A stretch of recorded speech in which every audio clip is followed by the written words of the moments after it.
News First meteorologist JD Disharoon here, and the good news is the severe threat from earlier today has moved out. We do still have a few isolated showers that are pushing through northwest Georgia. This is with the actual cold front that sparked all that drama earlier this afternoon. So notice it extends from Blue Ridge down through Calhoun and into Rome. Just a very thin line of showers, maybe a heavier downpour that lasts for maybe a minute or two. Basically, all it is just some very windy conditions. We do expect winds to pick up to about 30, 35 miles an hour briefly as the front passes through the metro area in about 45 minutes or so, but otherwise we are expecting some quiet conditions as we head into the overnight hours. And that's some good news. It was a pretty busy day. Here are the storm reports. Most of these are down trees, and you can see that swath of severe weather roll through Carroll, Douglas, Coweta, Fayette, Spalding, and then all the way over into Henry, DeKalb, Gwinnett, and Newton and Walton County. So it was a very, very active afternoon. The good news is, though, we are starting to see some recovery from these storms in terms of the atmosphere, but also we're seeing some recovery in the power lines as well, because a lot of those were downed and we did see a lot of power outages. Good news is first responders are out there, and so are the power line folks who are helping to get all those back in order. So, meanwhile, today we did top out at 69 degrees, a degree shy of the average of 70 for this time of year. Morning low, though, 63. You felt that when you stepped outside.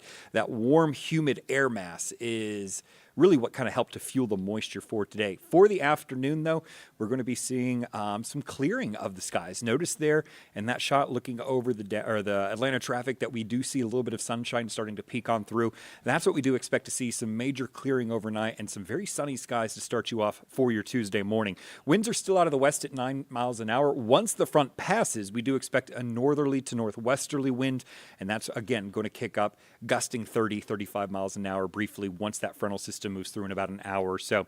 Let's take a look at temperatures. You can see front hasn't quite passed through Rome yet, still 70 degrees. So just goes to show you that that cold front really was situated well behind the moisture and the line of showers and storms that were behind the front as we went through the day. We're looking at 69 in Athens, 67 in Covington, 66 in Eatonton, 70 in LaGrange, and 67 over in Carrollton. Now, the pollen count is taken in the morning, so if you're looking and going, why is it so high? It's because this was taken before the storms rolled through, but was still a good indicator of just what was in the atmosphere early this morning, and it was a lot of yellow and green. You notice the trees were extreme, and grass and weed on the low end, mold a little bit moderate, but 6,000 is very high. Not as high as we saw over the weekend when we had that record-setting day above 14,000, but overall, it is somewhat of an improvement.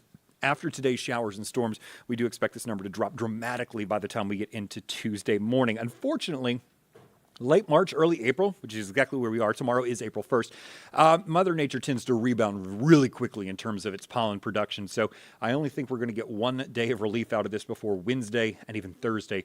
We're going to be back into the extreme category. So for you pollen sufferers, I know, you know what it is this time of year. It's not a big surprise to you, but hopefully you can enjoy that one morning of relief for tomorrow with that pollen kind of knocked out of the air before it starts to pick back up. Meanwhile, our temperatures overnight, big difference. We're going to be noticing temperatures falling all the way back into the mid-40s across most of North Georgia. A lot of folks are going to be wanting that jacket as they step outside for tomorrow morning. The good news is, though, you won't need it for the afternoon. Now, while we're at 47 in Atlanta, a lot of folks are looking at the same thing. So 47 in Athens and Covington, near 50 in Eatonton, and then upper 30s to lower 40s for northern and western Georgia. Carrollton and Rome looking at 43 degrees, 41 in Ellijay, and then 39 up in the North Georgia mountains. But look at these highs tomorrow. Unlike today, where you could kind of feel that air as you stepped outside with the humidity, not quite so much as we go into tomorrow. We're going to be noticing some breezy conditions from time to time, but otherwise a dry day, even in terms of the moisture in the atmosphere. It's just not going to be a humid day, and very pleasant. Temperatures in the mid to upper 70s across North Georgia. We do see that 80 degrees poking up there in Eatonton. Enjoy that because even though it is a little on the warmer side, look at these temperatures as we go into the end of the week. I mean, we're talking 77 tomorrow, but then 83 and then 88 on Thursday, near 90 degrees Friday, and again near Saturday. So our average high this time of year is 70 degrees. We're talking temperatures almost 20 degrees above average and well in advance of when we would typically see our first 90 of the year. So if you're going to be out and about on Friday, it is the Braves home opener up at Truist Park. You definitely want to keep yourself hydrated, lightweight, light-colored clothing, hats, shades to keep yourself cool.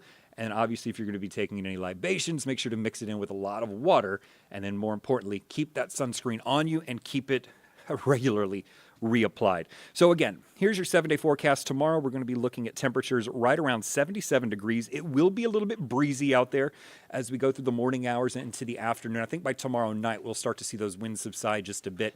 And you'll notice temperatures, even though they're in the 40s tomorrow morning, they don't stay that low. By the time we get into Wednesday morning, we're talking upper 50s and then upper 60s for Thursday morning, with that slight chance of a passing shower Thursday and into Friday. So you notice we have mostly sunny to partly cloudy skies and a little 20% chance of a shower.